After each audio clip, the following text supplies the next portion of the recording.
Naïl Nvendoy, vous êtes auteur, vous venez de coécrire un ouvrage intitulé Noir entre peinture et histoire. Qu'avez-vous voulu raconter à travers cet ouvrage? En fait, j'ai voulu raconter le parcours assez peu développé de beaucoup de personnalités noires qui sont peu connues du grand public et qui sont représentées par des artistes européens depuis la Renaissance et dont on ignore un peu tous leur histoire et leur grande histoire pour beaucoup. Comment vous est venue l'idée même d'écrire ce livre?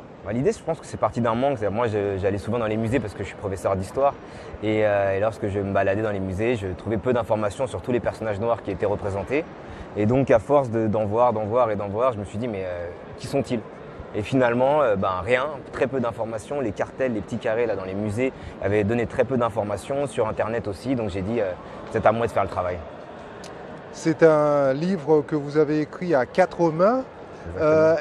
Comment vous avez réparti vos différentes tâches? Alors je l'avais écrit avec Grégoire Fauconnier, qui est un très bon ami. Je suis d'ailleurs témoin de son mariage.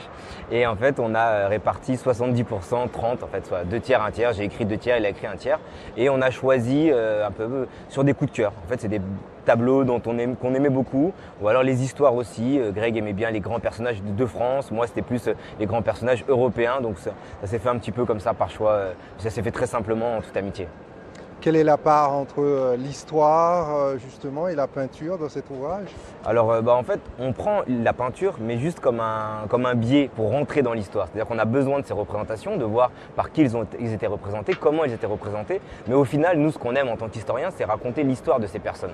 Et vraiment de leur naissance à leur mort. Et souvent, il y a des histoires de vie qui fissurent un peu tout l'édifice du racisme et de l'esclavage, etc. Tout ce qu'on peut penser. Parfois, on a des personnages qui vont à l'encontre de tout ce que je connaissais par rapport à l'histoire. Alors, vous avez voulu mettre le doigt sur l'identité multiple. Vous avez estimé qu'en France, il y a un souci avec avec cette approche de l'identité multiple. Alors oui, moi je trouve qu'en France, on peut difficilement finalement être noir et français. Enfin, dans l'esprit des gens, si on est noir, on vient forcément d'ailleurs. On est forcément un étranger dans notre propre pays. Donc moi, ce que je voulais montrer, c'est qu'on peut être noir et français, que c'est cumulable et qu'on peut avoir différentes choses. Comme moi, je m'appelle Naïl, je suis d'origine sénégalaise, mais je suis français et voilà, et je suis professeur. J'aime aussi voyager, j'aime écrire et j'aime l'art. Et tout ça, c'est mon identité, une seule identité, mais avec une multitude de couches. Pourquoi c'est important, selon vous, de parcourir cet ouvrage, de le lire pour la nouvelle génération, pour les jeunes? Moi, je pense que c'est important de pouvoir replacer notre histoire, celle de l'histoire des personnes noires, dans le temps long de l'histoire européenne. C'est-à-dire que les Noirs ont toujours été présents en Europe et c'est pas seulement arrivé dans les années 60 ou 70 que des Noirs étaient en Europe. On connaît l'histoire des Antillais, mais l'histoire de France est bien plus multiple que ça. Et même l'histoire européenne, finalement, on a retrouvé des Noirs. Il y avait 10% de la ville de Lisbonne, des habitants de Lisbonne, les Lisboètes, qui étaient noirs au XVIe siècle. Vous voulez nous dire qu'avant l'esclavage, il y avait déjà des Noirs en Europe et dans d'autres grandes villes européennes? Exactement, et ce qui est intéressant sur un tableau que vous retrouvez dans le livre sur Lisbonne, c'est que oui, il y a une centaine de Noirs représentés sur les personnages. Et parmi ces personnages, il y a des artisans, il y a quelques esclaves, mais il y a aussi un chevalier dont je n'ai pas retrouvé l'identité, mais j'aimerais vraiment travailler pour retrouver son identité, un chevalier noir qui traverse la toile de gauche à droite, mais vraiment au premier plan, qui est avec tous ses écussons et qui est sur son cheval, fier, et qui n'est pas du tout, qui va à l'encontre de tout ce qu'on peut imaginer sur un noir qui serait seulement esclave. On a aussi des musiciens, des artisans noirs, etc. Donc avant l'esclavage, ces Noirs qui étaient en Europe, est-ce que vous avez pu retracer leur parcours, ce qu'ils faisaient, les métiers qu'ils exerçaient notamment? Alors c'est en même temps que l'esclavage finalement, c'est surtout le pourtour méditerranéen, le sud de l'Europe, où finalement en même temps que l'esclavage, oui, il y a des esclaves qui sont déportés, c'est un crime contre l'humanité dans tout outre-Atlantique, mais en Europe, dans le sud de l'Europe, en Italie, en Espagne, au Portugal et même un petit peu en France, oui, il y a des Noirs qui s'immiscent, qui rentrent, qui s'insèrent dans la société progressivement. On a même retrouvé, je pense, on a l'exemple d'un monsieur qui s'appelait Badin. Alors lui, il avait été déporté des îles antillaises danoises, il avait été ramené ensuite en Europe. Il était esclave là-bas, il arrive en Europe et puis il l'est offert à la reine de Suède. Et la reine de Suède et Finlande à l'époque, et qui l'aime beaucoup et puis qui le trouve très très intelligent. Et finalement, alors je ne vais pas vous raconter toute sa vie, mais finalement, à la fin de sa vie, il devient ambassadeur itinérant pour la couronne de Suède. Ça, c'est incroyable de se dire qu'il y a des destinées comme ça qui passent d'esclaves à ambassadeurs d'une couronne du Suède, du nord de l'Europe. Est-ce qu'il y a une exposition qui est donc associée à cet ouvrage Alors, que nous, l'on on ne peut fait, visiter?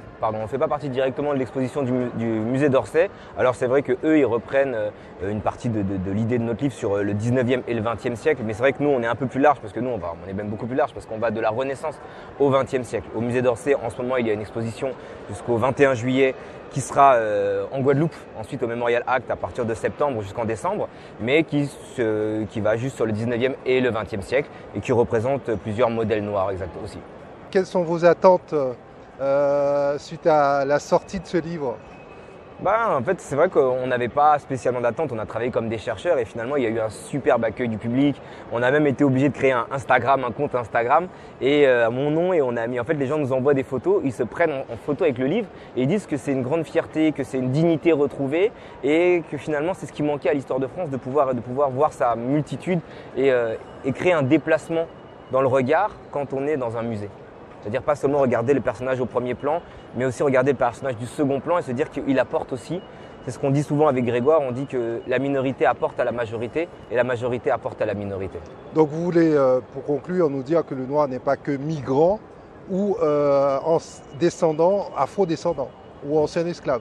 Afro-descendant, si on prend la définition très large, on est afro-descendant, oui, mais on est français et finalement on n'est pas forcément relié à ce que j'ai pu être relié quand j'étais jeune, c'est-à-dire à l'histoire américaine. Moi, c'est vrai qu'on s'identifiait toujours, ma génération, aux Afro-Américains, à Martin Luther King, à Malcolm X, à Rosa Parks.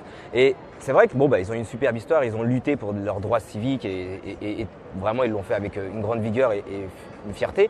Mais finalement, nous, en tant que Français, est-ce qu'on a été reliés à ça? Pas forcément, même si c'est une histoire de l'humanité.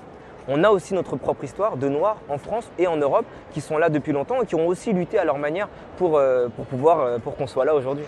Est-ce que c'était facile et évident pour vous de trouver un éditeur pour cet ouvrage? Ah non, ça a été la croix et la bannière comme on dit, c'est-à-dire que je l'ai envoyé à une trentaine d'éditeurs.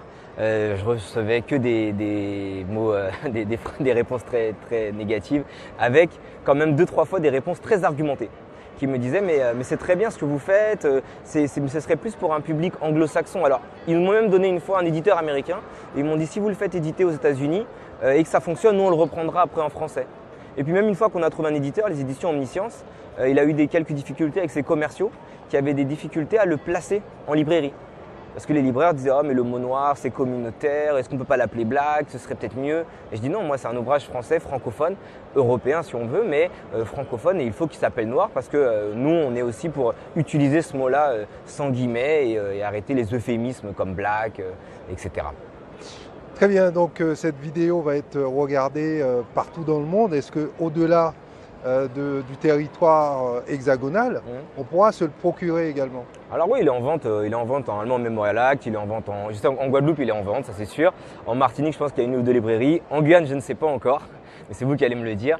Mais oui, normalement après, il est sur les réseaux de librairies internationaux, donc normalement Amazon, Fnac, etc. Donc normalement, on peut se le procurer dans toute la France, à travers le monde. Et des séances de dédicaces hors des frontières françaises, est-ce que c'est prévu dans les Antilles Guyane notamment? Alors je sais qu'on avait prévu quelque chose en Martinique, il faut que ça s'organise. En Guadeloupe, on va voir peut-être avec le Memorial Act s'ils font appel à nous par rapport à leur exposition. Peut-être qu'on viendra avec Grégoire. Mais c'est vrai que pour l'instant, on n'a aucune date sur les Antilles, malheureusement, et sur l'outre-mer. Merci.